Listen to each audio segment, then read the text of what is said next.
Hello, everyone. Welcome to the course on implementing Exchange Server 2013.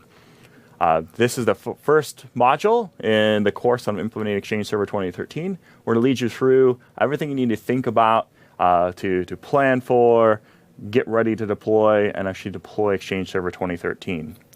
In this first module, deploying Exchange Server or upgrade and deploy Exchange Server 2013, we'll get into the details of what it is and what's required to get started, both from a planning perspective and the actual deployment. A little bit about myself. I'm Brian Shires. I'm a senior product marketing manager in the Exchange product marketing group. I look after Exchange Server. Spend my days thinking about deployment and architecture and all the great things that help on-premises Exchange, as well as helping customers move to Office 365 and Exchange Online. Today, I'm joined by a colleague. Hi, my name is Brian Day. I'm a senior program manager on what we call the Exchange Customer Adoption Team. We work on a lot of the areas of Exchange that are either a little bit more tricky for customers to understand and help them get migrated onto newer versions of Exchange or move to Exchange Online services, and then take some of the lessons learned from there and apply them to future versions of the product to hopefully make things easier for the customers as we go. So as Brian alluded to, yes, we have two Brians in this presentation, so good luck keeping track. We're going to be talking to a number of different areas in this presentation. We're going to not just lead you through a step-by-step, but we're going to talk about kind of things to think about before you're doing a migration, where you should start as part of your entire implementation, what you're going to be doing when you deploy your first servers in the organization of Exchange Server 2013, other areas such as changing your namespace over at night, how to set up edge transport servers, and then we'll even get into a little bit about Kerberos authentication, as well as a few other little tidbits that we think will help you guys as you deploy 2013 inside of your organization. So we'll speak to some of what we feel these session goals will be. And I think, Brian, would you like to talk a little bit about what we'll be doing here? Yeah, sure. As you alluded to, this is not a session that's, we're not going to sit here and walk through a complete deployment of Exchange Server 2013. We would sit here and let things spin for quite a while. Rather, we're going to take from a lot of things that Mr. Day has learned from actual customer deployments, best practices and things to watch out for, is both from a planning perspective and deployment. We're going to lead you through what things to be aware of, and hopefully put you on the right path pretty quickly. Very cool. So as we talk about kind of deployment, there's going to be a number of phases here that typically you'll go through as far as the development. If you'd like to take a look at what those phases are here, we have what we consider our envisioning phase, which is when you start to establish what a project vision is, define and analyze what your requirements are going to be once you get onto the next version of Exchange, and kind of get an idea of what your architecture might look like. You'll then move on to what we call our planning phase, where you develop the detailed design and functional specification. And finally, you move on to our build phase, which is when you start to create your test environment build. You validate the solution to make sure that the requirements you want are actually being met, as well as developing your detailed build documentation to make sure that when you go to build a new server, you'll actually have everything in place that you require. Then you move on to your stabilization phase, which is your production pilot, when you start to move a handful of users over to make sure that the production servers are actually performing as you expected them to and in a manner that you desire them to. And finally, your deployment phase, which is when you actually do complete the rollout of, in this case, Exchange Server 2013, and get to the point to transitioning your organization over to your operational staff. So, Brian, are these where do these phases come from, or how did you develop these from real customer scenarios, or is it from best practices? Where did that kind of approach derive from? So I stole these from our friends over at MCS. All right. So our consultants over there, totally honest here today. So these are the phases that our consultants will typically walk through with a customer to make sure that they're going through a very complete project to understand exactly what they're hoping to get out of that deployment, not just to make it 3 better from 2010 to 2013. To really dig into the weeds and understand what really do you need to get out of this upgrade, and what are all the steps we have to get there to make sure that we'll be successful in the end. Okay. And one more kind of follow up to that is, I assume that kind of reality is this may be the path, but some things may be iterative, or is it really literally always this linear and always so predictable? The hope would be linear, that's for sure. But there are definitely going to be new hiccups along the way, depending really on how long the project might take too, right? A large organization, this might be months or even a year and a half, 2 years the project may run, depending on how complex it is. You may get down the line and then suddenly learn that, oh, there's a new feature that we've rolled out in an update, or the business itself has identified new requirements that suddenly have come up. You might have to step back and take a look again at, well, does that alter our plan at all? Do we need to change up some of the features that we're going to use or the steps that we need to get to the end result? So the hope is linear, but it isn't always that case. Your mileage may vary, and ultimately the right planning will evolve how linear things might be. Absolutely. Right? They always say, it's 90% planning, 5% implementation, the rest is luck. Implementation can be easy if you plan it right. Yeah. All right. So we're going to talk a little bit through kind of what a more vanilla approach might be. So if we've got an example here of you might have an Exchange 2010 infrastructure that's in place. You've got an internet-facing site. You've got a non-internet-facing site. All of your clients come to your internet-facing site today. And we're going to talk a little bit about the things that happen as far as an upgrade to Exchange 2013 would go. When you actually start to introduce those servers into your environment and you start to actually switch over namespaces so that all of your traffic is hitting Exchange 2013 first, and then redirecting or proxying back to the legacy version of Exchange as necessary. So this is just to kind of give you an idea of when we talk for the next hour or so, this is the kind of environment that we're talking to. And we'll call out caveats here or there as they apply. So I'm going to ask the silly question that a lot of customers always ask. In your diagram there, suddenly new servers appeared. Can you dispel the myth, the wish that I could just simply upgrade my 2010 servers? Or are you actually showing this for a reason that there's new servers implemented to move to 2013? So we're definitely showing it for a reason. We would love to do in-place upgrades. That would be nice, but there's a lot of complexity that comes around doing that. Some of our customers have been around since Exchange 2000 to 2003 may remember when we used to do in-place upgrades. And some of the complexities that come around that is, well, what if something you didn't plan for correctly doesn't work as expected? There's a big step that you missed. Doing an in-place upgrade makes it extremely hard, if not impossible, to roll back. So by going with the model where we introduce the new version, we transition over to it in kind of in a graceful manner that allows us to also back out of it if necessary, because things come up and that's fine. It gives us the ability to do so instead of just kind of taking the big hammer and doing an in-place upgrade. Let's put my sticky here, no in-place upgrade. Yes, at least for now. Okay. Well, let's, as we mentioned before, it's really important to get things planned properly. So let's spend a few minutes talking about what we do before as we said here, before the main event. And there are several things we can do to help you get ready. And we're going to just reiterate some of those resources everybody should be taking advantage of before you get started. So just don't sit down, download the bits, and think I'm going to start deploying. That is a recipe for trouble for you. So we're going to look at a few of these tools and recommended resources to help you get started. So let's not go through the whole list here. Let's jump in the first one. And the first place you should really be thinking about getting started is called the Exchange Server Deployment Assistant, or the EDA. You've seen us talk about this a lot on our Exchange team blog and several different resources within TechNet. This is the place for you to get started to map out your own journey. And the EDA covers a wide breadth of scenarios, whether you're coming, greenfield into Exchange 2013, whether you're upgrading from 07 or 2010, or doing coexistence. Also covers hybrid scenarios, so combination of Exchange Online and on-premises or cloud-only scenarios. So this is the one place you get started. Simple URL for you to remember, aka MSEX deploy. And rather than talk about it a whole lot, let's cut over. So I've already launched up that site. So EX, aka MSEX deploy, takes you to the Exchange Server Deployment Assistant page. All right. So as I said, let's have a look at this. To get started, as I said, you could simply go to the URL aka MSEX deploy. That takes me to the Exchange Server Deployment Assistant start page. And see here, it lists the scenarios that I mentioned before, 2013, 2010, and cloud only. To get started, I'm simply going to just launch it up with this big orange button. Can't miss it. Great place to get started. And then it walks me through the different scenarios. So what am I doing? Assuming most of our audience here today is probably doing an on-premises or a hybrid, but it's the same place if you're doing a purely Office 365 scenario place where you can start. So let's for demo's sake, let's go ahead and do an on-premises scenario.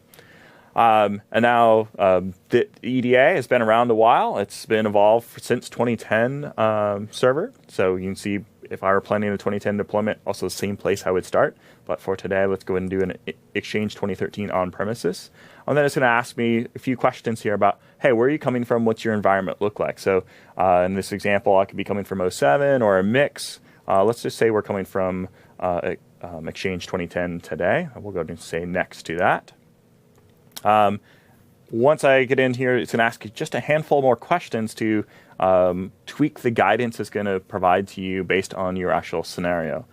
So, hey, what are you planning? How are you planning to install Exchange? I'll reiterate the point that hopefully you're going to hear lots today and throughout this entire course, which is you should be using a multi-role. So we're going to say put all the roles on the same server. If you have specific cases, it does help you plan individual roles as well.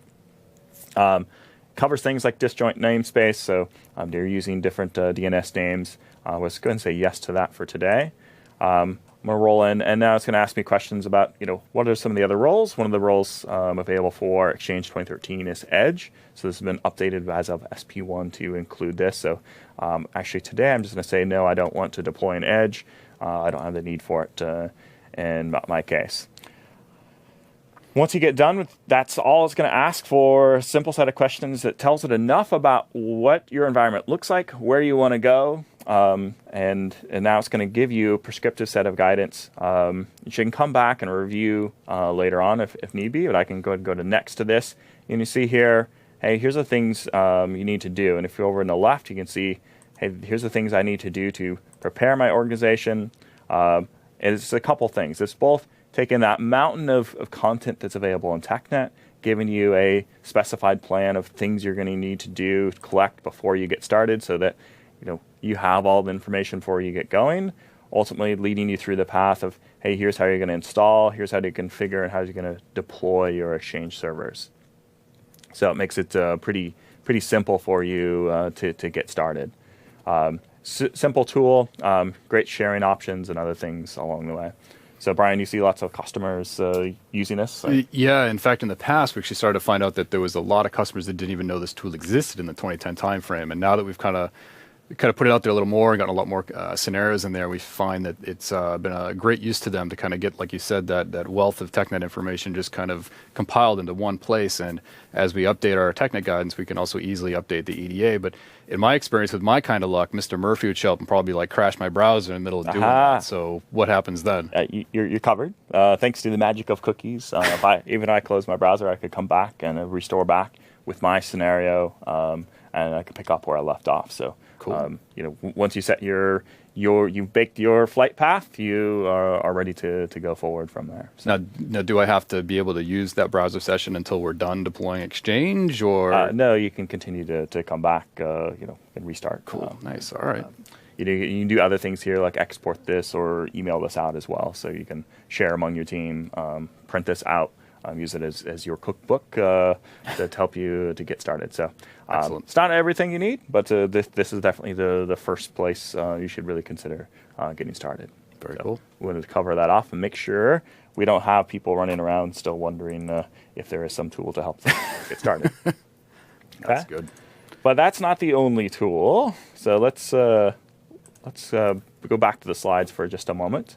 And one of the other tools that has historically been available is the Exchange Best Practice Analyzer. And what you're seeing there on the screen today is what you're probably used to seeing in BPI, which is something in a client. Well, that's actually not how it looks like anymore. So let's shrink that away and fade that to your memories. What is available for Exchange Server 2013 is actually called the Office 365 Best Practice Analyzer. Yes, that's for Exchange Online, but it's also for Exchange on-premises as well. And it's going to carry out the same type of checks in your environment. So as you're getting ready and as you're doing the deployments, this is a great tool for you to reference. Did I actually carry out everything I intended to carry out from my plan that I was intending to deploy. So great reference tool for you. And again, this is something once I install SP1, if you go to the tools in the EAC, you'll have a direct link from it there because it's an Office 365 tool. If you're an Office 365 tenant, I guess you should go to the tools reference there, and I'll launch the tool up there. And the set of checks or the scope of which those checks run depend on where you're running it from. So if I run this from my Exchange server, I'm going to get Exchange server checks carried out. But if I carry it out from a client machine, you'll get Outlook client connectivity checks completed. So Brian, we're really going all in on the cloud first thing, changing the name of this tool. Yeah, I mean, it's we begin by naming it 365, but it's more than a name change. There's some Do tell. Okay, from a philosophy perspective, you're talking about a different delivery approach, meaning that hey, the checks, the engine that fuels this thing is actually hosted in the cloud, which allows us to, as we get new best practices, new things that, hey, we're seeing people run into, we'd actually push those out into the cloud. The rules engine can then be updated, and people continue to get the latest and greatest rather than downloading the tool and having that execute with some antiquated rule set. So it's a name change. It's also a philosophy change, and ultimately it is the long-term goal that we have one best practice analyzer across all the products, so it can pull together things like Link and SharePoint. I know a lot of those things have shared checks already. If you think of DNS or I guess server infrastructure changes or checks, those are all kind of shared things, and it really makes sense to continue to have the same sort of check and plumbing check and a whole bunch of different tools that we can actually bring those together and lump that in one single delivery.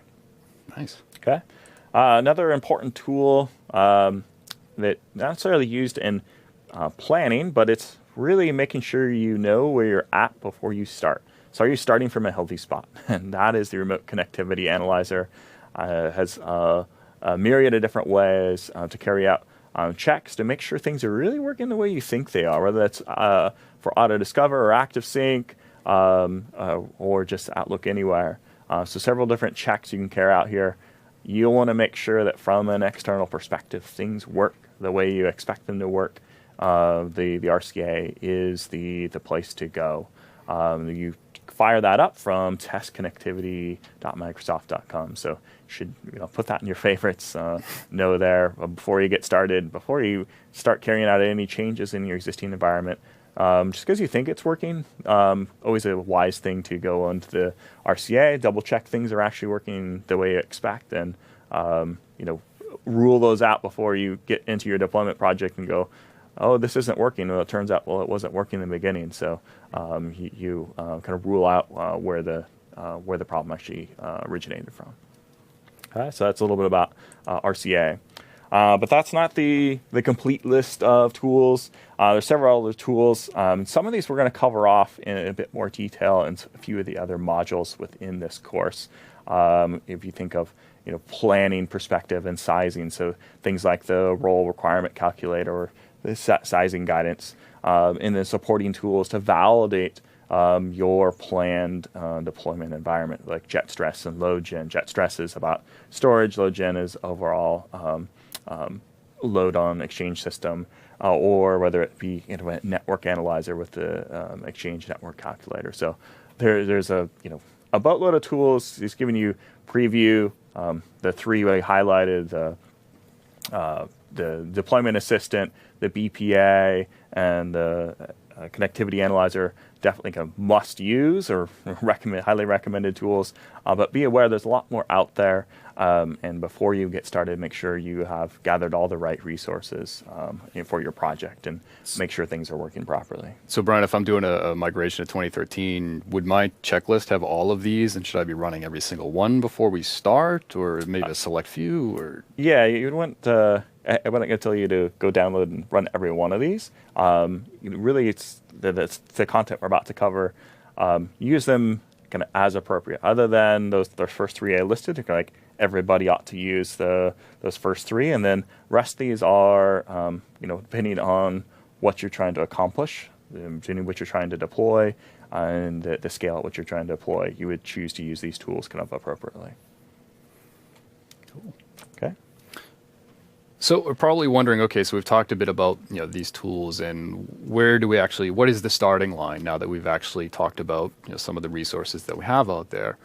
So if we start to talk about what some of the requirements of 2013 are, you're going to see that they actually haven't changed too much from Exchange Server 2010. Our Active Directory requirements are pretty much the same. You still need a Windows Server global catalog in every Active Directory site that has Exchange installed. That is going to be Server 2003, Service Pack 2 or higher. With a little caveat down there that obviously if you're using 2012 R2 domain controllers, there are some additional requirements we'll speak about in a moment.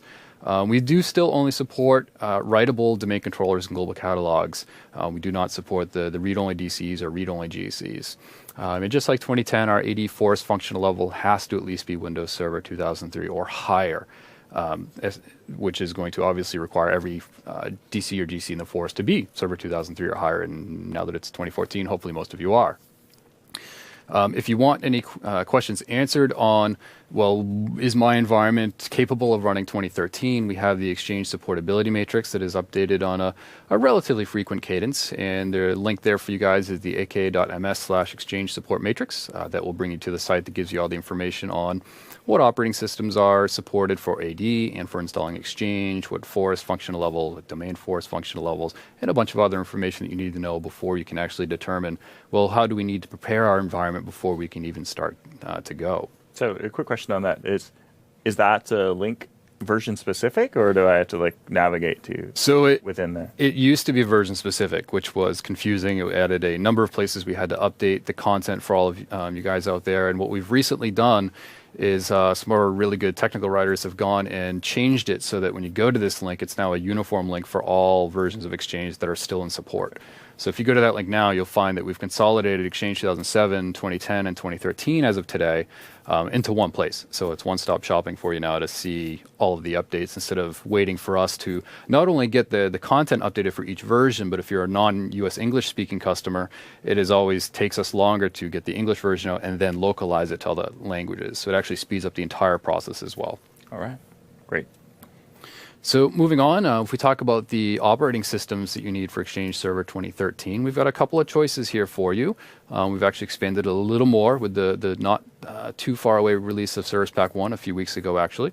So you can start off with Server 2008 R2, Service Pack 1 or later. Obviously, it's going to be 64-bit, standard or enterprise editions, depending on what role of Exchange you're going to be deploying. If you're doing a CAS-only role or a mailbox server that is not joined to a database availability group, standard edition would be fine. You would need enterprise edition if you're going to be doing a database availability group due to the inclusion of Windows failover clustering. If you want to make your life perhaps a little bit easier, you could consider Windows Server 2012 or 2012 R2 because Standard Edition or Data Center Edition both come with Windows failover clustering built in to make your deployment a bit easier. If you do want to use 2012 R2, you must use Service Pack 1 or later for Exchange 2013. It is not supported to do cumulative update 3 or earlier of 2013 on 2012 R2. So let me stop you there for a second. Is there a specific reason why a customer should really start Exchange 2013 on 2012 R2 versus wherever they may currently be in a supported version? Sure. So it's still a little early to tell. Depending on maybe your server team has certain image development processes that they work through before they'll allow you to use a certain OS version. But there is at least already one feature that we're utilizing in R2, which we'll talk about during our HA session, which is the DAGs without cluster IP addresses. That's a new feature that simplifies management of database availability groups, which is nice. You'll also have a longer support lifecycle, depending on maybe you're planning for Exchange deployment to last 3 years, and then for budgetary reasons later you find out, wow, this is going to last a lot longer.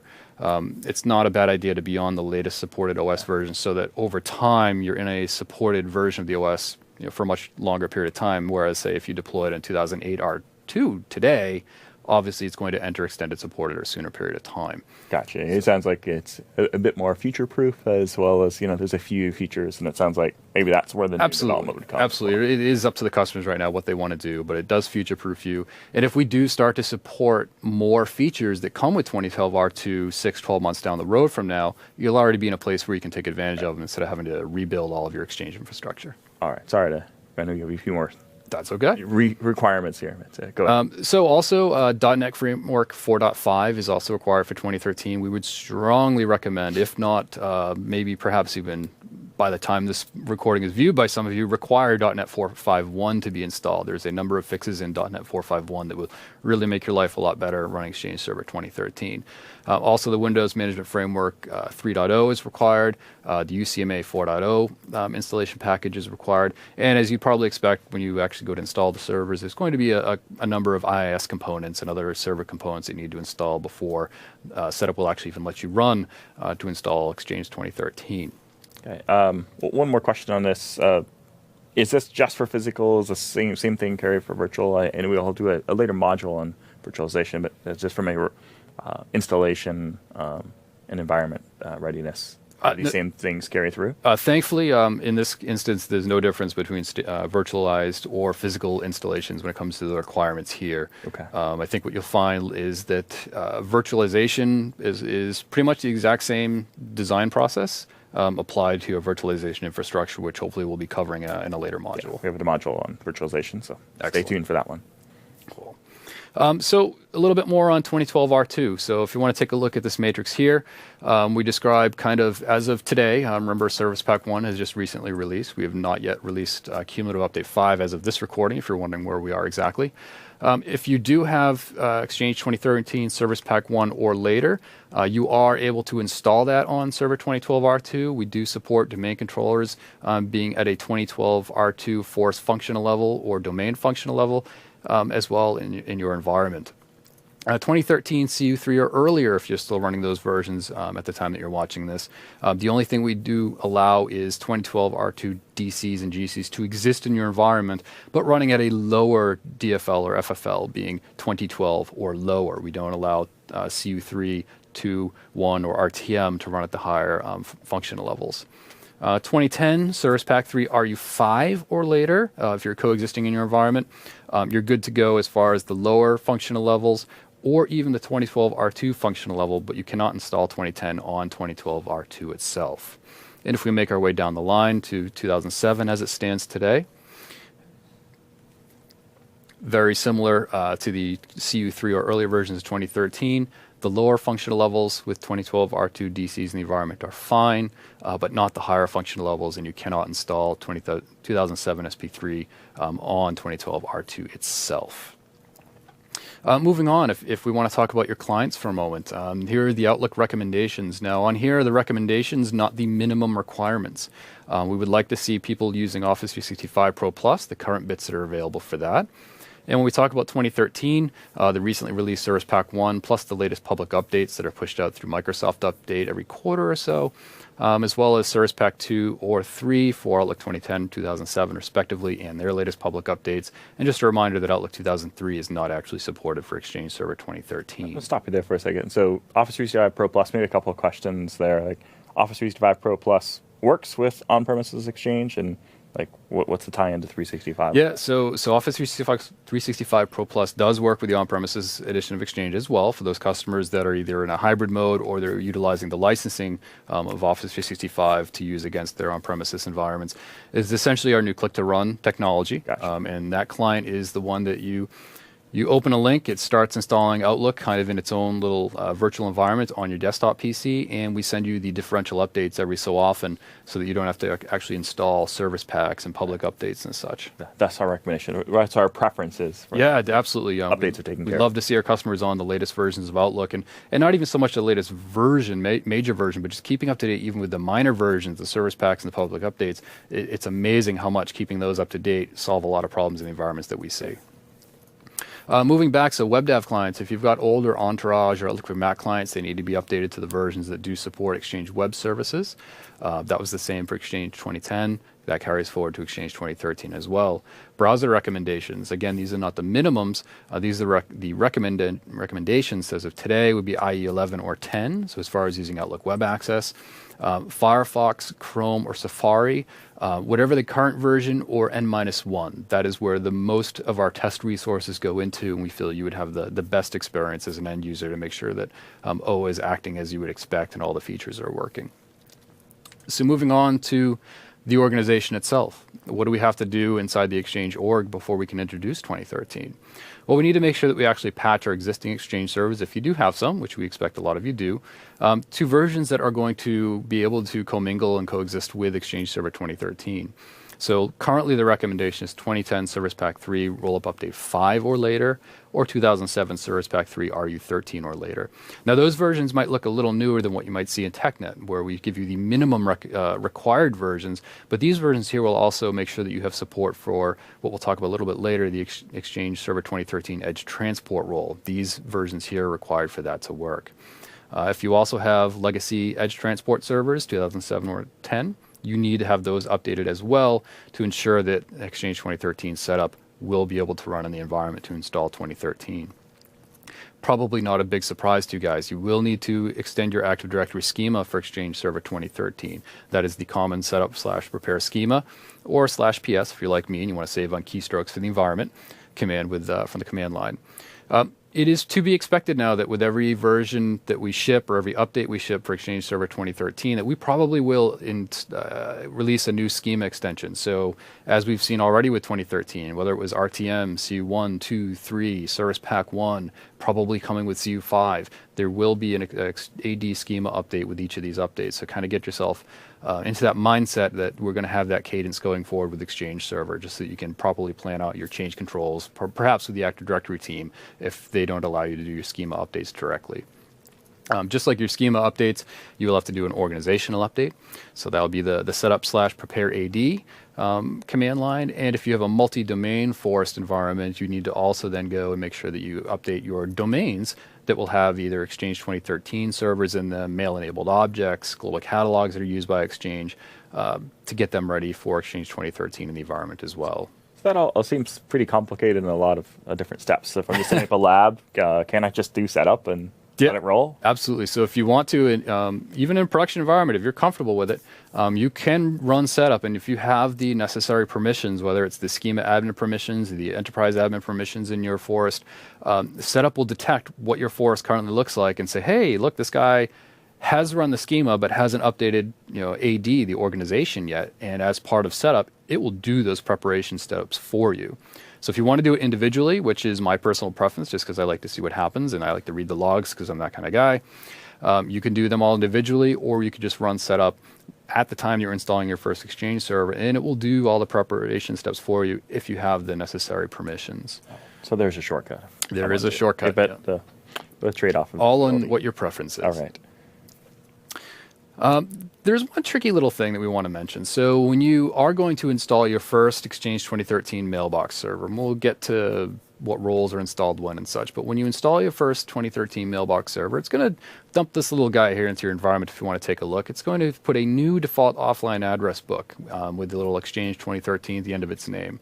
And you're probably wondering, why are we talking about offline address books and such? So what's going to happen at this point is notice that it says is default true next to that new guy there, the one with the Exchange version of 0.2 and the 15 after it. Wouldn't I want a new one? Well, yeah. Looks great. Looks new fancy. Is good, right? Higher numbers, right? Yeah. So I would want the new one. The problem is that when this happens, it triggers all the clients in the environment to download this new offline address book the next time that they check for updates, because it is the new default in the organization. I see. Now all Kinda my weird, clients huh? are going to start downloading address books. Yeah, and they will. connect. Exactly. So they're going to start downloading address books. You might say, well, what's the big deal there? Well, in an organization the size of Microsoft, our address book is at this time roughly 600 to 700 megabytes in size. So take the size of our address book, times the number of our users, all those clients downloading the offline address book all of a sudden in the next 6 to 8 hours when it does its next auto-discover query and such, or if its next 24-hour cycle of looking for delta syncs in offline address books, that's a lot of bandwidth. So there's something you can do to avoid this, to make sure that you kind of prepare your environment for when this is going to happen. And if we take another look, we can actually see that you can go back to your legacy mailbox databases, whether Exchange 2007 or 2010 at this time, and you can specify the default offline address book for all of your databases at a granular level right at the database side, right? So you can go to 2007, you can go to 2010 and say, set mailbox database, default offline address book is X, where X equals the current default offline address book in your environment. If you do this for all of your current 2007 and 10 mailbox databases, you'll be guaranteed that when you install 2013 for the first time in your environment, you will not trigger this massive offline address book download for the new version that you install.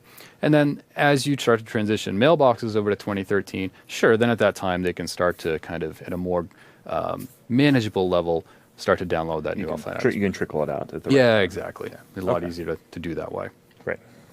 So that's the first major caveat that you'd have to kind of think about before deploying your first servers. But when we get to deploying our first servers, what is that going to be like? So if you're a fan of the graphical user interface, you can see that there is it's pretty similar to what 2013 RTM through CU3 looked like. But the eagle-eyed folks out there, you'll see that there's actually a new little ticky box in there that has a new name. It's the Edge Transport Roles. This is the Service Pack 1 setup that you're seeing here. And as you go through installing Exchange, now whether you're doing this from a command line or the GUI itself, you're going to actually install both the mailbox and the client access server roles at the same time, or at least you'll need them both in place first before you can do anything. Yeah, but why would I need them both? Like, if I don't plan to have any mailboxes there in the beginning, like, Well, do I have to put them both in? yeah, good question, because we have a lot of folks that say, hey, I just want to deploy my client access servers first, maybe, and we just want to maybe get things going, start doing namespace moves and what. I'm not going to actually move any mailboxes over to 2013 yet. But with the change to the architecture in 2013, all client access is doing is authenticating you and then proxying your information back to the mailbox role. It's actually the mailbox role in 2013 where all of the rendering of the UI is done. So whether it's off Outlook web app or the Exchange Admin Center, the new admin interface for Exchange, it's where Remote PowerShell listens. You actually won't be able to do anything. So you'll be able to install CAS, but there's nothing to connect to. Like nothing you can do with it. No, you can't phone home anywhere. There's nothing there. So you'll actually need both roles to be able to authenticate and then manage the infrastructure. The highlight there. Yeah, you got to starting out. You got to do them both. Right. So if you install only CAS or only Mailbox, you're up the creek without the paddle, so to say. You'll be back installing the other ones. Right. Soon. Exactly. Okay. All right. So after you've installed both roles, right? But everybody's going to install multi-role, like Brian said. So we'll have them both in the same box, I'm sure.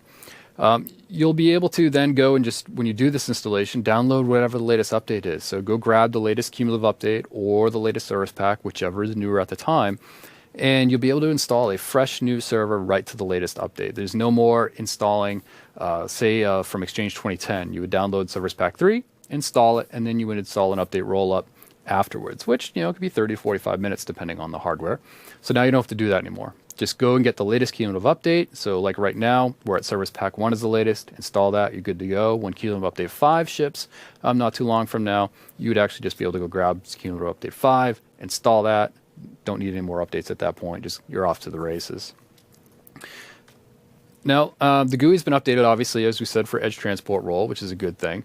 And this will continue to evolve over time. If we need to change anything, you'll see our checkbox is still there, although it's a little probably hard to see in the slide. It's gray for the moment because nothing else is ticked.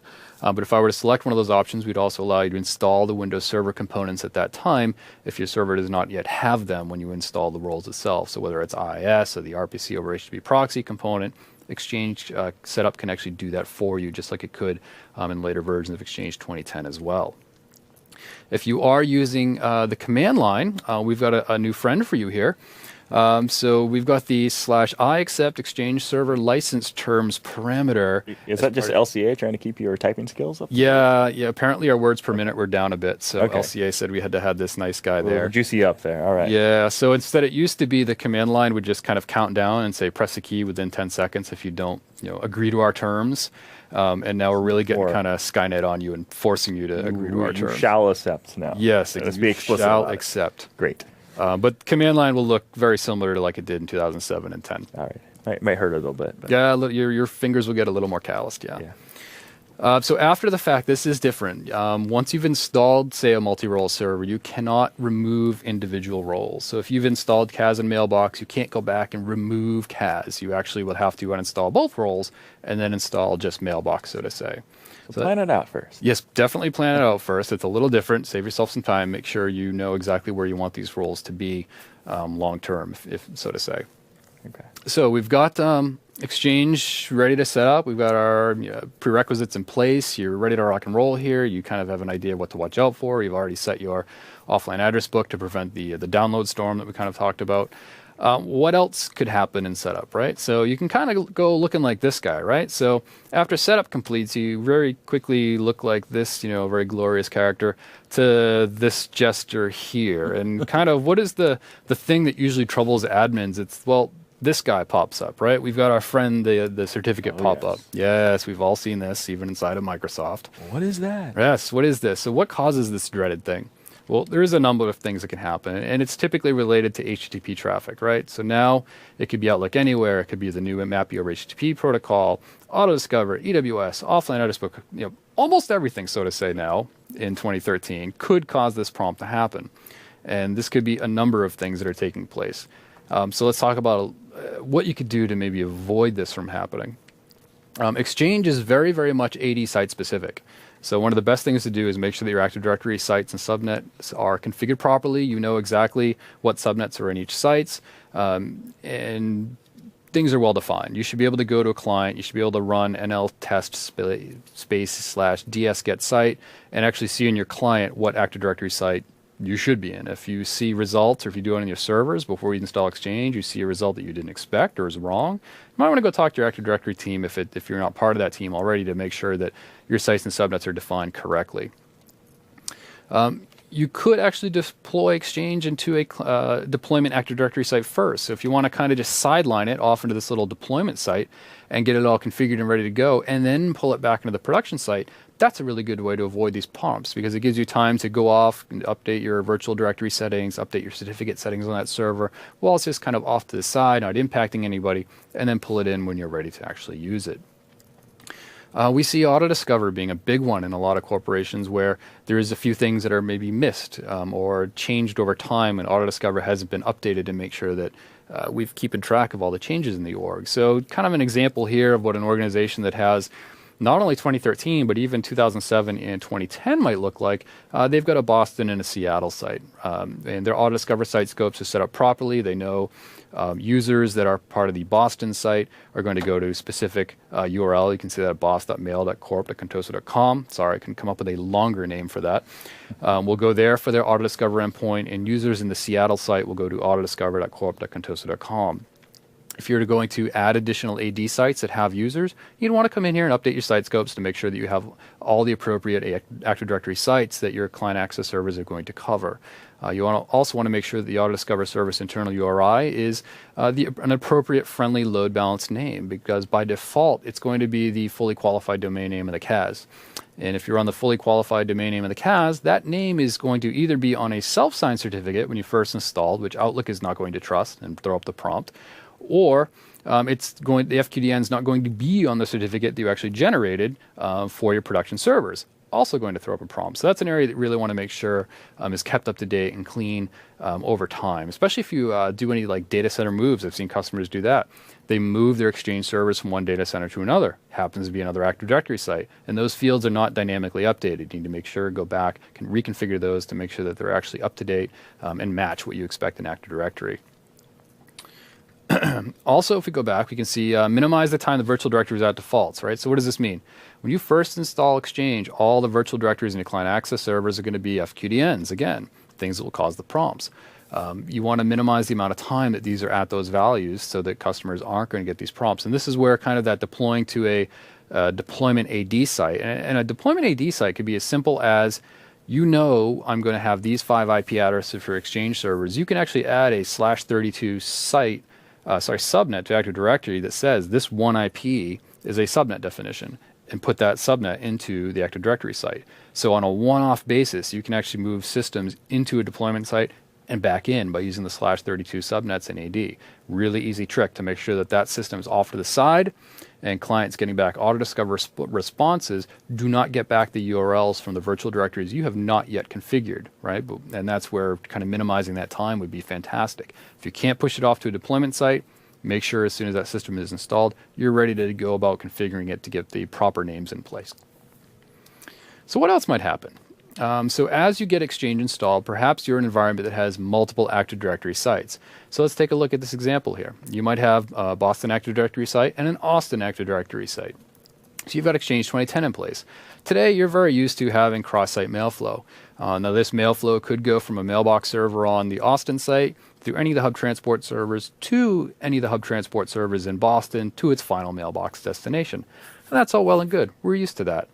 Well, one thing that is not sometimes fully understood is that cross-site mail flow like this is not version specific. So let's say we introduce a couple of 2013 servers in the Boston site. Look at that, more options, right? What might now happen, and this is okay, but you need to expect it, is that mail from Austin could go to an Exchange 2010 hub and actually pick a 2013 mailbox server where the hub transport service now lives, before then being sent to a 2010 hub transport server to a 2010 mailbox server in the Boston site. So be aware of that fact. It could happen. So this doesn't happen whether I've done any of my mailbox migrations. Like it's just using the guys to proxy the Totally. mail flow, right? So as soon as that mail flow in this example here leaves that Austin site, all the hub transport servers in the Austin site, all they say is, hey, what's a valid hub transport service in the Boston site? And it'll pick 2013, 2010, there, 2007. It's there, it's live, Yeah. and it'll pick any of them randomly. Okay. So and that's fine. That's okay. That's the way the product was designed. But sometimes it gets people a little Surprising. concerned. Like, hey, like I just installed this box. It's suddenly getting mail. Yep, that's totally normal. Expect that. Again, not to repeat the issue, but another way to get around that, use that deployment site in AD. If you kind of just push that box off to the side where it's not commingling with 2007 or 10 yet, it won't get any mail flow. And when you've got the box configured and ready to go, you can change it to be inside that proper deployment AD site once again. So another area that's fun is certificates, probably one of everybody's favorite topics. So in 2013, we've gone through in the Exchange Admin Center, redone an entire new Exchange certificate wizard. We've made it very easy to not just create your certificate, but also import and export the private keys inside of the certificate wizard itself, and then go and assign the services you want that certificate to be used on each of your servers as well. Probably the most interesting thing that we've added is you see a little example over there on the right is that when a certificate is about to expire, we'll actually start warning you about that so that the admin of Exchange has an idea that, hey, we've got a certificate that's coming up 30 days prior to expiration, and we might want to think about getting it renewed, unless we want prompts to show up.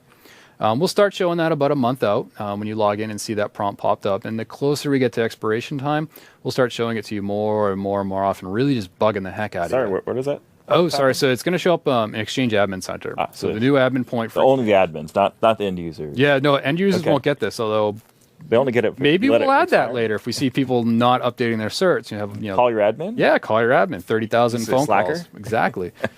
So every time you log into EAC, you'll start to see that little prompt up in the top right-hand corner. You'll see the bell and whatnot, and say, "Hey, it's time to renew this cert," and it'll give you the server names and when it's actually going to expire. Okay. Some best practices around certificates. Minimize the number of actual certificates itself. All right, we want you to have the fewer number of certificates, the better inside an Exchange deployment.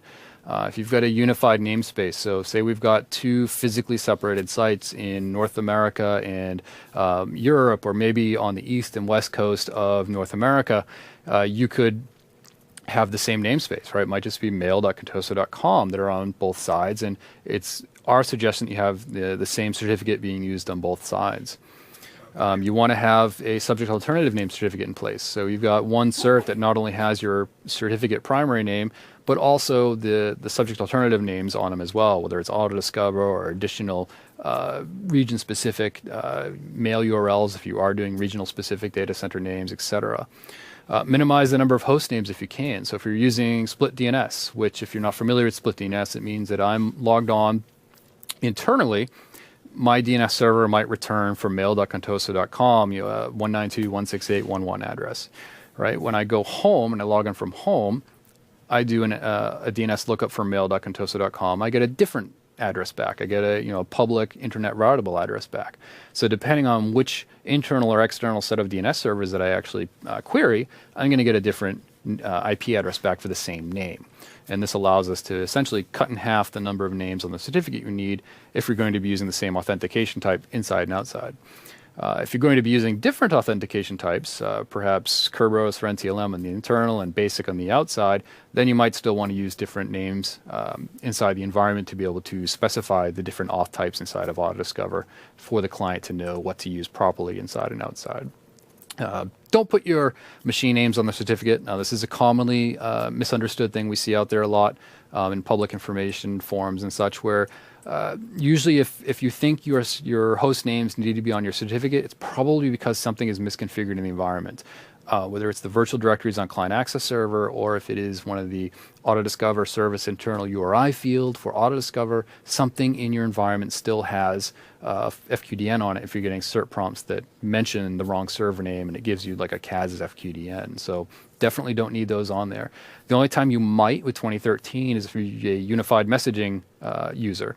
If you've got your telephony system set up to make calls into service and Exchange, well, that's the one case in the new architecture where the telephony system will get redirected from client access server directly to mailbox. And that's where we need to perhaps have an internal CA certificate on the mailbox server for just the service itself, so that when telephony calls in directly to that mailbox server, it can create a secure session to the mailbox server itself. Okay. And I mentioned in the beginning you're using the same certificate. What I mean by that is you've got literally the same certificate with the same private key all over the place. And what that's going to allow you to do is in OWA, for example, if for some reason you're logged into OWA and the client access server behind the scenes is terminated for some reason, it crashes, it's taken offline for maintenance, etc. When the load balancer sends you over to another client access server, we'll actually be able to use the private key behind the scenes to determine if you're already authenticated to the system. And we'll just pass you right back into O without re-authenticating you. But that requires the same private key to be on the certificates in use when your client hits that new client access server. Great. Sounds like keep it simple, and your user experience is going to benefit from this. So. Totally, absolutely. So definitely kind of in the mantra of 2013, if you've been following our architecture sessions or if you attended MEC this year, it was definitely a repeated theme, like Brian says, that we're really trying to keep it simple. Remove as much complexity from the system as possible, and it's going to give you the most productive results all over the place and be far more easy to troubleshoot and hopefully remediate as well. Back to certificates, one thing is some customers use wildcards. So if you're using a wildcard certificate, in the past, you might have configured your Outlook providers to look as follows. You had your EXPR with a very specific certificate principal name, so that your Outlook Anywhere users would use that specific name as far as its certificate principal name in the Outlook profile configuration. Well, in 2013, we now dynamically create all of our AutoDiscover responses based off of the EXCH and EXPR Outlook providers, right? The internal and external Outlook providers, with EXCH being internal and EXPR being external. Well, if you're using a wildcard certificate, you need to go back now and set that specific cert principal name on EXCH as well, due to the fact that we're using only Outlook Anywhere or MAPI over HTTP in Outlook now. When we dynamically send back the results to an internal user, you need to make sure that certificate has been configured appropriately inside the Outlook profile so that we have the wildcard response in there so that when your user connects, we're good to go. All right, moving on. Let's see. So rejig of the lines. This is the kind of the scary time, right? We want to do our namespace switchover. This is when everybody is worried because we get to this time here, we've got our environment kind of set up, and then we need to switch over the namespace so that the names are now pointing to Exchange 2013. So what are the things that we need to think about? Well, first of all, Exchange 2013, we need to think about with Exchange 2007 coexistence, there are three protocols that we want you to use a legacy namespace. That being Outlook Web App, Exchange Web Services, and offline address book downloads. So this is where, just like in 2010, when you had legacy URLs in place, you'll still need a legacy URL in place for 2007 for these three applications. That will need to be reachable internally and externally as well if you're using Outlook Anywhere. When you are switching to CAS 2013, drop the TTL of your DNS records in advance.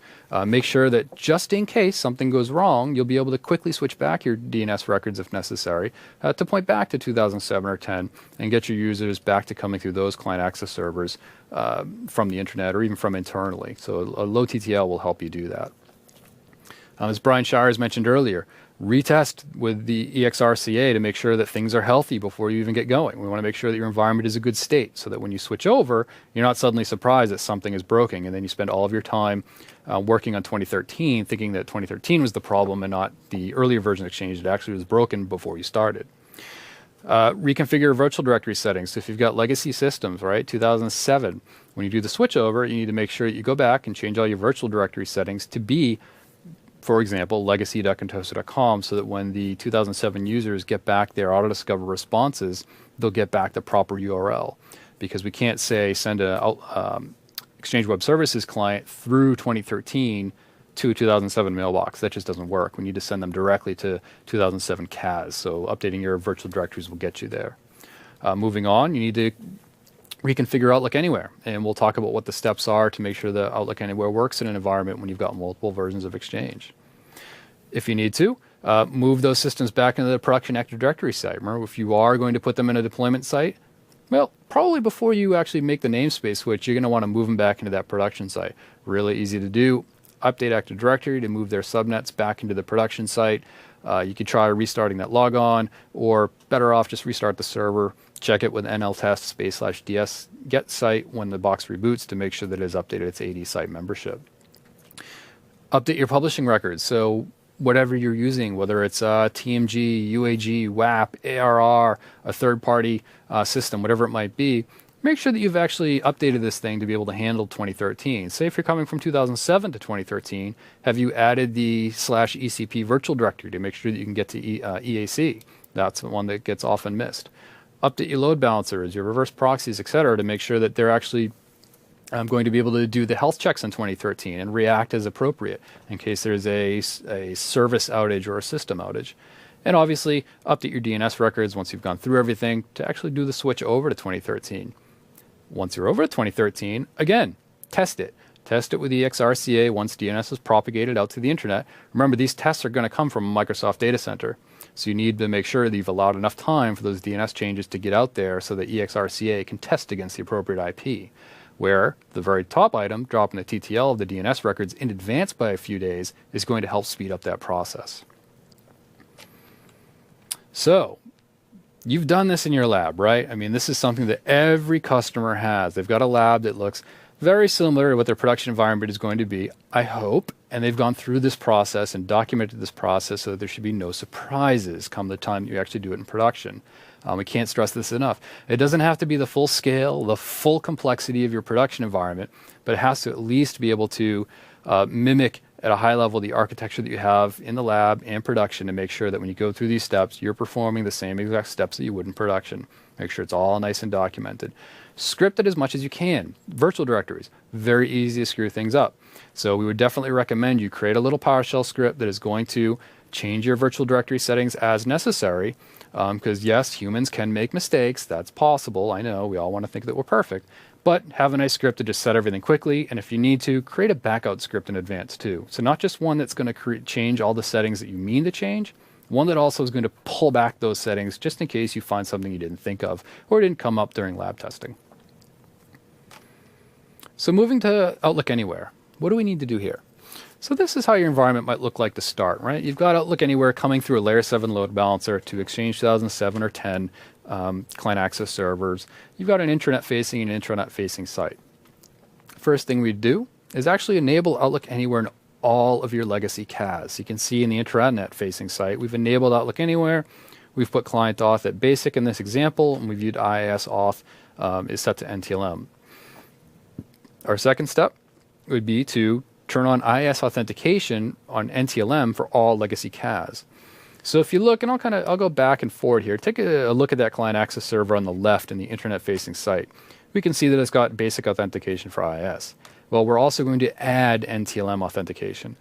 We need NTLM authentication so that Exchange 2013 can proxy back and authenticate with your legacy client access systems when an Outlook Anywhere connection comes in through 2013. You're also going to do a DNS cutover. So eventually you'll do a cutover to your Layer 4 load balancer to point at 2013. And then all of your user load will come in, be proxied through 2013, and get passed off to the appropriate client access server, whether it be in the internet-facing site or the intranet-facing site. And in this example here, we used BASIC for auth. If you want to use NTLM, by all means, go right ahead, do that. This was just for an example. So edge case, right? It's an edge case. Let's talk about edge transport a little bit. So edge transport setup in 2013, very simple, probably the easiest role that you'll install. There's one official prerequisite, and that's the ADLDS role. And all you need to do is actually drop into PowerShell, or you can use the GUI if you want to, but I'm a PowerShell fan, and do the install Windows feature space ADLDS. And this will go and install the AD Lightweight Directory Services role. And that's all you do. Don't try to configure it. Just get it installed on the system, and that's it. When you actually install Exchange 2013 Edge Transport, it will configure ADLDS for you. The other prereq you might hit, and I say might, is that you might see the setup saying, hey, there's no FQDN on this machine. And that might be because it's not joined to a management domain. So if you want to, well, you're going to need to give this machine an FDN. Where do we do that? You pop over into the computer name area, and you click that little More button, which before I'd seen this, I'd actually never been in there. And that'll give you the opportunity to specify a DNS suffix of the machine. And here you can see my corp.contoso.com. Click OK, restart the machine. You will now have an FQDN on the machine. Normally when you're domain joined, you'd automatically have an FQDN because you'd be a domain member. But if you're in a work group, you actually won't have that. So an edge machine typically wouldn't be in a domain joined? No, totally optional. So you can be domain joined if you've got, say, in your perimeter network, a management domain. You could join a domain out there for management purposes. But if you've only got, if Edge is the only thing sitting out there in that network, and there's really nothing else, it can be in a work group. The intent of Edge is to be isolated. So yeah, it's just kind of isolated, very kind of low impact server out there, just handling your external mail flow. All right. Well, continue on Edge. Very similar. So if you're used to Edge set up in 2007 and 10, guess what? You're going to be creating an Edge subscription. So if you create an Edge subscription, then you will have Edge Sync running from your internal systems, pushing out to your perimeter network. It is never perimeter network to internal network. To set up things like block the loud senders, set up the send and receive connectors from your hub transport services in 2013 to Edge transport out in the perimeter network. And it's very simple. New Edge subscription, dash file name, give it a file name that you'll save off. You need to put this file in a location that your mailbox servers, not your client access servers, but they're multi-role anyways, so wherever your mailbox role is for 2013 can reach. Can I do this in EAC? No, you can't do this part in EAC. So this part here is all PowerShell, and we have heard the response that we'd like to see this in a UI, but when you stop and think about it, it's supposed to kind of be a one-time thing. It's a one-time thing. It's a one-time thing. You get through these little steps. Right? Exactly. You get through your steps, you get the Edge sync in place, and hopefully that's the last time you have to do it. But we're thinking about it. So carry on, show me where I can manage EAC. So once you get the Edge subscription file created, then go to a system, a 2013 system, where you want to subscribe to Edge sync, and you're going to then do a new Edge subscription using the file that you just created. So it is the lovely command line here in PowerShell that you can see, which is exactly the same as it was in 2010. And you can import that Edge Sync subscription file that you made. And then the 2013 mailbox server that you ran this on will create the Edge Sync. It will create the send connectors that are necessary, whether it's from the internet to inbound or inbound to internet, etc. And then you'll start to see the Edge server actually show up as part of your organization when you do a get exchange server, as you can see up there before. It might look a little weird that your source transport servers say the Edge server name for both connectors, even though one's inbound and one's outbound, but that actually is normal. The name is going to be whatever the name of the Edge server was that you first created the sync for. It's compatible with what? So Edge Transport in 2007 and 10 are compatible with Exchange 2013 C1 or later. So if you want to use your legacy Edge servers, you can do that. If you want to use Edge 2013 Service Pack 1, it's compatible with the versions that you see there. We mentioned earlier that there's certain roll-up updates required on legacy versions to be able to consume that Edge Sync file. If you got legacy servers out there, legacy Edge servers, I should say, make sure that you redo the Edge subscription after updating to Service Pack 3, whether you're on 2007 or 10. Otherwise, the version doesn't get updated in the configuration partition of AD, and then setup won't even let you run.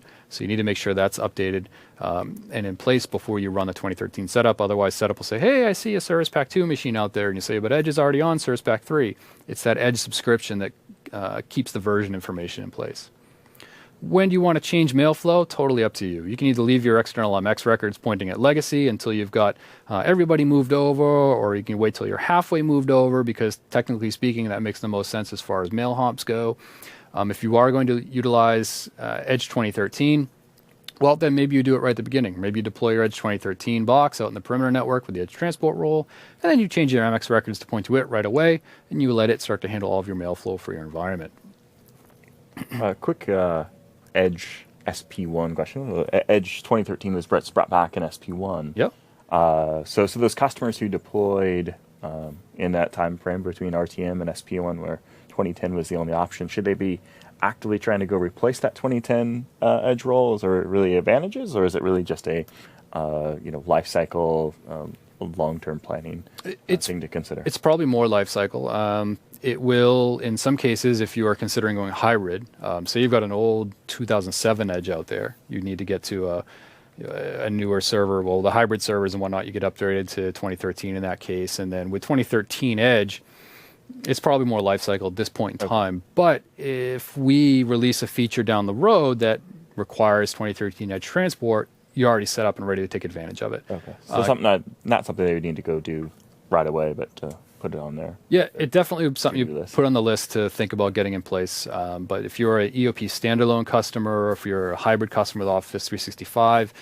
Edge transport can now be there accepting mail for your hybrid mail flow in the perimeter network, so that you have a pure exchange to exchange to exchange handoff along the entire mail flow line. Right.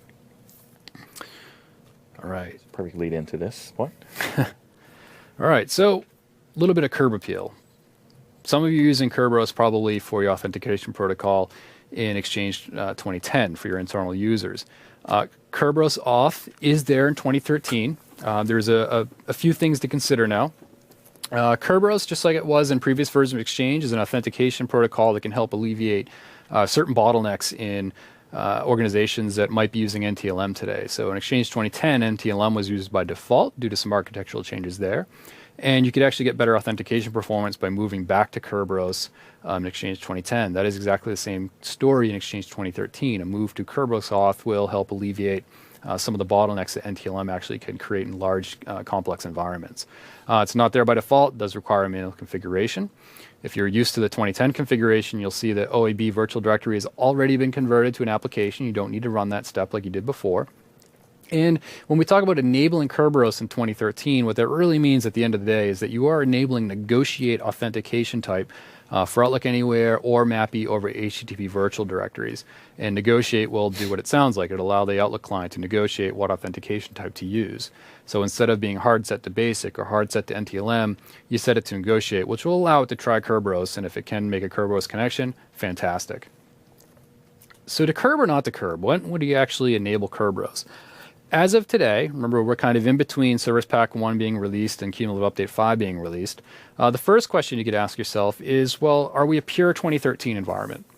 If we are, go ahead, have a ball. You can enable Kerberos authentication, or I should say enable Negotiate, which will allow Kerberos authentication for both the MAPI over HTTP and the Outlook Anywhere or the /RPC virtual directories.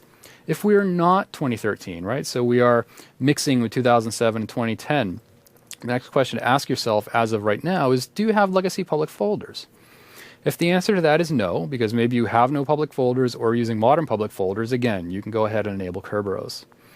If you are currently using legacy public folders, well, do you have CU5 deployed? So the plan right now is that when CU5 is deployed, we'll actually have some fixes in there to allow using Kerberos with legacy public folders in play today. Why does this matter? It has to do with the way that Outlook profiles currently work today. When an Outlook profile gets its authentication type for its primary mailbox, let's say my mailbox is set up for Negotiate, it'll try that. Well, a legacy system, whether it's 2007 or 2010, does not understand what Negotiate means as far as public folder connections go. So what we're going to allow, or at least what we're planning to allow in the future, is that once CU5 comes out, your client will actually then understand that, hey, while I'm using Negotiate here, I might be using a different authentication type for my public folder connection, or perhaps we'll have Exchange just proxy the connection behind the scenes so that your client doesn't have to kind of get in that weird mixed area where it doesn't quite understand what authentication type to use for the legacy systems. So let's say, if we fast forward a little bit and CU5 was released, then yes, you'd be able to enable Kerberos for the RPC and MAPI virtual directories. If you do not yet have CU5 deployed, and again, this is still point in time, so things might change by the time CU5 is released. If you don't have CU5, migrate your public folders to Exchange 2013, which has some caveats amongst itself. We'll come as in well. that later. Yeah, we'll get to that. If you can migrate your public folders to Exchange 2013, ask yourself the question again.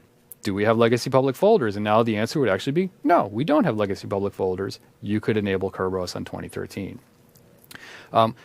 Behind the scenes, when you are using Kerberos for 2013, if it has to go back to touch a resource on 2007 or 10, 2013 itself will proxy using NTLM authentication at this time, just so you're aware of that. And things can look a little weird. So I've got an example here of a profile that's got both, I should say all 2013 primary mailbox and 2007 public folders and shared mailboxes from 2010 and 2013. And you can see they're using all sorts of different authentication types. Now it says negotiate for authentication type for the 2013 shared mailbox and primary mailbox, but behind the scenes you could use a tool like KList to show that I did actually have a Kerberos ticket issued for those resources at the time. Kerberos auth in 2013 is a little easier to set up. As you can see here, it only requires the HTTP service principal names, or SPNs. You don't have to worry about the RFR service, the address book service, the RPC service anymore, since all of our traffic is HTTP based. And there's a couple of options right now. We're actually going to have some other resources being published in the not too distant future that will help walk you through enabling Kerberos auth for 2013. But right now, you can either reuse the 2010 ASA or alternate service account credential if one exists. There's some pros and cons for that, right? You can have the same account for both, but you'll have to set the credentials to a known value that the administrators would know. Or you can create a new SA for 2013, which then allows you to utilize a role alternate service account password script against the 2013 multi-role servers. But then you have to do some work to kind of move the SPNs from the 2010 ASA over to the 2013 ASA, because Active Directory has a requirement that SPNs cannot be shared amongst multiple security principles within the forest. So there's a little bit more work to do. And we'll have some more information coming up on what exactly it means to enable Kerberos inside of an organization soon. There are a couple caveats. Again, as of the Service Pack 1 time frame, this might change over the lifetime of this recording. But just so you know right now, the role alternate service account password script right now cannot be run against a CAS-only system. It currently only works on a multi-role server. It can be used to create a new ASA in 2013 servers. It cannot be used to copy credentials from a 2010 CAS role to a 2013 CAS role. So be aware of that. The set client access server - alternate service account credential parameter currently only works against multi-role 2013 servers. So that's something we're looking at making better in the future, but just so that you're aware, that's currently where we are today. So transitioning over, a couple other tidbits that we'll talk about here before we wrap up is Exchange 2013 public folders. So these are going to be the last thing that you migrate. And the reason that they are the last thing that you migrate is that 2007-10 users cannot access a 2013 public folder. On the other hand, a 2013 user can access 2007 and 10 public folders using Outlook for Windows.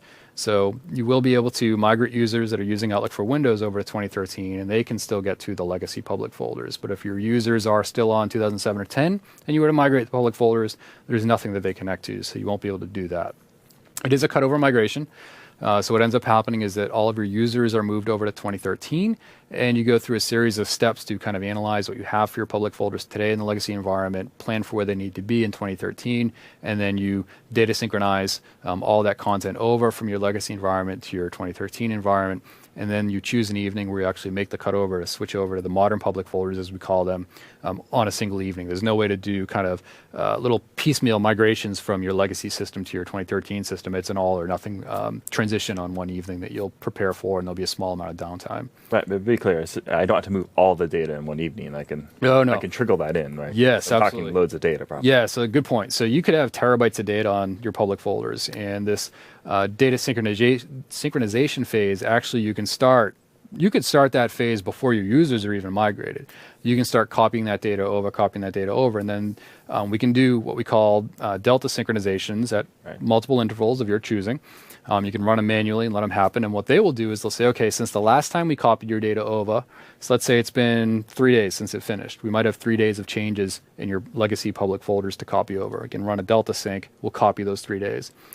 Maybe tonight's the night that we're doing the transition. We run another Delta sync to get the last bit over, and then we kick off what we call a finalization stage, which will actually trigger another Delta sync to make sure we have the smallest window of downtime possible. So you can trickle that data in over time. You don't have to say, oh, I got 4 terabytes of data and I have to migrate it all tonight. It's not quite that drastic, thankfully. Okay. That magic physics applied with public folders. Yes. There's a time warp for I see your last folders. point here is consider public folder limits. Yes. A little bit about that. Is that so what I think of? As of Service Pack 1, there are some limits to think about. So currently today, as of Service Pack 1, there is a 10,000 folder limit as far as supportability goes. When you start to get over 10,000, which obviously we don't recommend nor support today, interesting things start to happen inside the environment. So that is an area that we're looking at. That actually affects both our Office 365 customers as well as on-premises customers. There's no difference there. Okay. And that is an area that we're actually actively investing in right now to Right. change as releases come out. Yeah.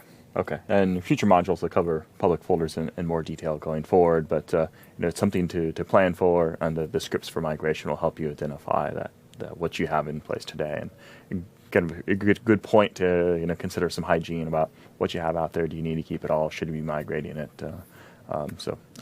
A good forcing function, but as Brian Day said, something we're looking at expanding as well. But always check those current limits and keep up to date with where we're at in the product. So, on to OABs, right? Yeah, so offline address book downloads. We're going to come back to a topic we talked about a little bit earlier in the module here. When we have offline address book generation capable mailboxes, which are system mailboxes in the environment, there's one by default. It's actually possible to create more than one of them, and you may be trying to strategically locate them in certain places. And today, as of Service Pack 1, and there are some changes coming in the works over time, but as of Service Pack 1, every single OEB Gen capable mailbox generates every offline address book in the environment. So if you have 100 offline address books, every single OEB Gen mailbox creates all 100 of them. And they're all eligible points for download. So if we take a look here at the example, I've done a get mailbox arbitration where persisted capabilities like star OAB star. And if we look inside the persisted capabilities area, you can see this spot that says organization capable OAB gen. That is how you can find your OAB gen capable mailboxes. And in this environment, there were 2. So what happens is, let's say my Outlook client downloads a system from the system mailbox, my offline address book on Monday. Tuesday, I come into work, and it might download my offline address book differential updates from OEB Gen 02. What happens in this case is, even though it is the same offline address book, because I've downloaded it from a different location, it will trigger a full download of the OEB on my client. Now, to get back to the Microsoft example, that might mean I'm downloading another 700 megabyte offline address book. Reason being, a differential file from one OEB Gen mailbox cannot be applied to the OEB file that was created in the other OEB Gen mailbox. You can kind of think about this as kind of going to the corner store, right? So you go to the corner store, you get there at 6 in the morning, you pick up the early edition of the newspaper, right? You can look at it, you can see the births, you can see the deaths, you can see the news of that day, whatever they might be. So you're there at 5 in the morning, you got your coffee, you got your newspaper, there you go, you're good to go. You come back later in the day, and for whatever reason, you decide I want to buy the afternoon edition of the newspaper. You go and you get it. If you put them next to each other, are they going to be exactly the same? Not necessarily. It's the same newspaper, it's the same day of the newspaper, but it's a slightly different edition, right? It's got most of the same headlines, but you might look and maybe there's a new birth, or there's a new obituary, or there's a new item in the for sale section. It's slightly different. So when you go and you grab that differential file from, say, your second OEB Gen mailbox, it can't be applied to the first full file for a differential update. It'll trigger that full download. So how does this happen? So let's take a look. You might have, as we show here, those 2 offline address generating mailboxes off to the kind of the top right, OEB Gen 2 and the default system mailbox. We can see they're in 2 different databases. Real original names here, 2013 DB1 and 3. Well, if we take a look at those 2 databases, we can see that in this environment, which for example purposes did not have a DAG in place, we've got them on 2 different servers. We can then get an Exchange server and see what site they're in. Well, in this case, we can see that they're in the Boston and the Seattle site. Well, what if we had a DAG in place and my mailbox actually could transition from the Boston site to the Seattle site? I might get my update from the Boston site in the morning, and then due to maintenance, we moved all of our mailbox databases over to Seattle overnight, and the next day I download from a Seattle server. That's what could trigger the full download. All right, so we look kind of like this. right? We might have different OEB Gen mailboxes in databases that are also only replicated in different sites. So let's say OEB Gen 1 on the left was our Boston site, and let's say OEB Gen 2 on the right was our Austin site. Well, we got multiple copies of each OEB Gen, right, on each side. That looks nice, but in our DAGO 1 there in the middle, if my mailbox is transitioned from one site to another, still we're going to get a full download. So we want to try to avoid that. Currently, the recommendation is keep one OEB Gen mailbox per organization. Yes, that is one in the entire organization. You could either have multiple copies of that database in Site A and none in Site B, or preferably you've got a copy in each of your physical locations. That will still give you site resiliency of your offline address books, but you don't have different OEB Gen mailboxes that could trigger the full updates. And this is something that we're working towards making a little better in future updates as they come. So moving on to, I think what's going to be our last kind of tidbit here is quota calculations. As you move your mailboxes from 2010 or 2007 over to 2013, keep an eye on what their quota is being reported as. You might find is somewhere around and this could vary, but our average value that we've seen in the service is roughly a 30 to 40% increase in quota hit. But that will vary in the type of content in the mailboxes, and it's really good for a customer to, while they're moving their pilot users, to see what their changes are. When I say change, I mean that you might look at a user, and let's say they've got a mailbox with 10 gigabytes of data in it. When you move them over to 2013, it might suddenly say that they have 13 gigs of data in it, maybe 14, maybe 12, depends on the kind of content that's in the mailbox. Really weird, huh? We moved the mailbox, and that's all we did, and we increased the amount of space that's being reported. It's actually on purpose. What we found was that in earlier versions of Exchange, we weren't actually calculating all of the attributes on a message behind the scenes that were actually adding up to additional space in the database. So hypothetically speaking, let's say we had 1,000 attributes on every single message. We might have only been using the space that was being used by 500 of them, and that came to a certain value, X. But we took a look and found out that, hey, the remaining attributes that were using space in the database that we weren't calculating we're using X times, another 20, 30%, whatever the number might be for your organization. So now we've actually expanded the size calculation to all of those attributes of the message in the database to more accurately display what that message is taking up inside of the mailbox. You might, if you have users that are kind of in that 75% quota used area today, want to consider increasing their quota so that when you move their mailbox to 13, they're not immediately over their quota. So keep an eye on your pilot users as you move them, see what their quota increase is kind of bumping up to on average, and determine if you need to go and look at your entire environment, 5 people in that certain range you need to, and increase their quota before you move the mailboxes. The database size doesn't actually change, though. So you're going to find on disk your database size is not going to drastically change. There'll be subtle changes because it's a new version for 2013, but it's not like if you have a terabyte database on 2010, it's not just going to instantly blow it up to 1.3 terabytes on disk in 2013. That's going to be roughly the same. Okay, so like the amount of space used doesn't change at the disk level. We're just now properly allocating where that additional space used is actually associated with the particular user. Yeah, so. Exactly, right. So you might have your mailbox, like we were saying before, we were only looking at a certain subset of attributes inside of those messages in the mailbox, even though the space on disk could have been 13 there was this before. Unaccounted for space. Yeah, you were using that space, but we only were calculating a certain subset of it. So it'll actually help with storage planning and so forth going forward, too. It will be more accurately representing what your users are using. Okay. Great. Cool. And kind of follow up, so by the time you watch this, it may already be out, but for those of you that are actually looking for certificate-based authentication with ActiveSync, that is actually going to be released with Cumulative Update 5, which is right around the corner. So then, for some of you, that's been a big requirement that you needed in your environments before you could actually migrate to 2013, and we're happy to bring that to you as a Cumulative Update 5. All right. Thanks, Brian. Thank you, Brian. Yes. A lot of Brian's going on here today. So today's module was Upgrade and Deploy Exchange Server 2013, part of the Implementing Exchange Server 2013 course. We covered a lot of topics within this module. Started off with things you should consider before you get started. We reiterated the point, be clear. Plan properly, use all those tools, all those resources to help you get started properly. And then, ultimately that puts you in a good spot to be able to get started. how do you need to think about deploying those first servers, making sure you're aware of when to put that first server in, as Brian alluded to. You start lighting up that first server, the other thing is going to start seeing it and make sure you're ready for that to happen. And then covering various different topics around Edge, which is something we brought back from a 2013 perspective, and SP1, some of the latest guidance in Kerberos and these other topics in public folders and OAB. So hope you found all this useful. Again, this is the first module in the Implementing Exchange Server 2013 course. We'll have several more modules coming your way to help you get started on your path to Exchange Server 2013. Have a good day. Thank you.